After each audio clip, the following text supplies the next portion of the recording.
l'espoir. Notre thème d'aujourd'hui s'intitule « Quand tu aimes quelqu'un ».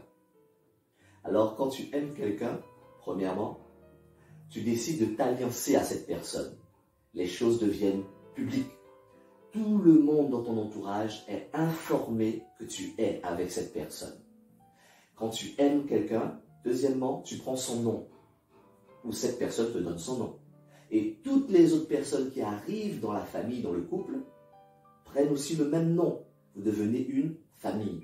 Troisièmement, quand tu aimes quelqu'un, là, le dicton qui te dit « vivre caché, c'est vivre heureux » n'a plus d'importance et n'a aucun sens pour toi.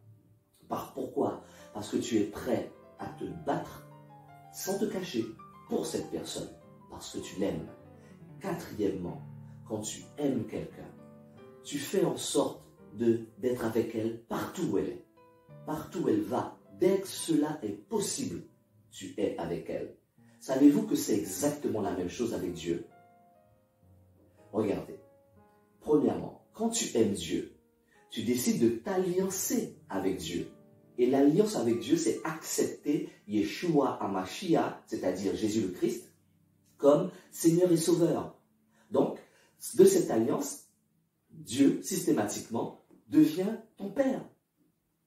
Et le monde spirituel est informé systématiquement de ta venue. Il est écrit, « Cependant, ne vous réjouissez pas de ce que les esprits vous sont soumis, mais réjouissez-vous de ce que votre nom est inscrit dans les cieux. » Vous trouvez ça dans Luc 10, verset 20. Cela prouve que votre nom est inscrit dans les cieux. Deuxièmement, quand tu aimes Dieu, tu prends son nom. Dieu te donne son nom. Yeshua HaMashiach, c'est-à-dire Jésus-Christ, devient votre frère. Dieu devient votre Père. La Bible dit, en tout cas c'est Jésus qui l'a dit, il a dit, « Va trouver mes frères et dis-leur que je monte vers mon Père et votre Père, vers mon Dieu et votre Dieu. » Vous trouvez ça dans Jean 20, verset 17. Cela vous prouve que Jésus est votre grand frère, Dieu votre Père. Troisièmement, quand tu aimes quelqu'un, donc quand tu aimes Dieu, tu ne te caches plus. Tu veux que tout le monde sache que Dieu est ton Père. Tu es prêt à te battre pour tes convictions, ce que tu crois, ce que tu es. On a un exemple. Quelqu'un te demande de faire quelque chose qui n'est pas normal, qui n'est pas logique, qui n'est pas clair pour toi. Tu refuseras. Certainement, cette personne se fâchera avec toi. Elle se mettra en colère. Mais rappelle-toi qu'il est écrit. Autant que cela dépende de vous, soyez en paix avec tous les hommes. Vous trouverez ça dans Romains 12, verset 18.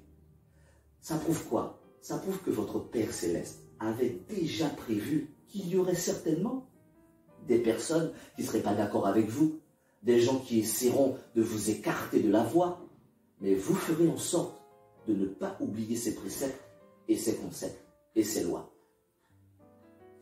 Quatrièmement, quand tu aimes Dieu, tu t'affiches avec Dieu partout où tu vas. Tu essaies d'être avec lui. Certes, tu ne vas plus dans certains endroits qui déplairaient à ton Dieu, comme tu n'iras plus dans certains endroits qui déplairaient à ton épouse ou à ton époux.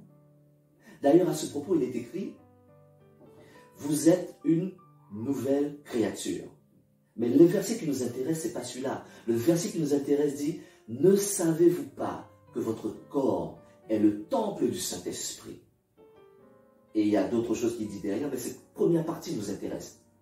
Votre corps est le temple du Saint-Esprit, la maison du Saint-Esprit. Et nous savons tous que le Saint-Esprit véhicule Dieu. Le Saint-Esprit est Dieu. Là où le Saint-Esprit est, Dieu est. Vous trouvez ce verset dans 1 Corinthiens 6, verset 19. Donc, oui, Dieu t'aime. Et ça, maintenant, tu le sais avec toutes les explications que nous avons pu te donner aujourd'hui. J'ai une bonne nouvelle pour toi. La nouvelle pour toi, c'est que Dieu te dit que quelles que soient les épreuves, il le dit de cette manière, aucune tentation, aucune épreuve qui ne vous survienne n'ait été humaine. Donc, tu peux résister parce que tu es humain et Dieu ne te donnera pas une tentation ou une épreuve au-delà de tes forces. Parce qu'en donnant la tentation et l'épreuve, il donnera aussi le moyen de vous en sortir. Et c'est là que vous voyez la grâce de Dieu et sa puissance. Il a tout prévu. Tu es dans la douleur, tu es dans des problèmes, tu es dans des difficultés, tu as perdu un être cher. C'est dur, ça fait mal. Mais sache que aucune tentation, aucune épreuve, aucune difficulté, aucune peine ne sera plus forte que l'amour de Dieu pour toi. Il te donnera le moyen de t'en sortir. Ça ne veut pas dire qu'il ne met pas la peine et la tentation, le problème. Ces choses-là sont là pour te faire grandir. Mais il te donne toujours la solution pour t'en sortir. Vous trouvez ce verset dans 1 Corinthiens 10, verset 13. Ce verset vous expliquera comment vous en sortir. Apprenez-le. Appliquez-vous à le faire. Que vous soyez fortifiés et bénis. Et je vous dis à très bientôt pour un nouveau temps de l'espoir. Merci.